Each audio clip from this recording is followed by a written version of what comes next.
With Microsoft 365, no matter how or where you work, sharing your files works the same. As you work in your desktop apps like Word, Excel, or PowerPoint, select the Share icon in the top right. If you haven't saved your file in the cloud yet, select where you want to save it. After it's saved, choose the permissions for the item you're sharing. Select the down arrow and decide who you want to give access to the file. You can give access to anyone if your organization allows it, only people in your organization, or to just the specific people you're sharing with. Select Apply to set the settings.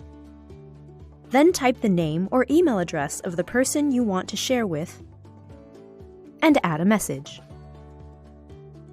Then Send. You can also choose Copy Link and share the link in your own message or another file. These steps are the same wherever you want to share the file. From File Explorer, right-click files or folders saved in OneDrive. Share files from online apps. Or even share online from OneDrive or SharePoint. No matter how you work, the steps for sharing with Microsoft 365 are the same.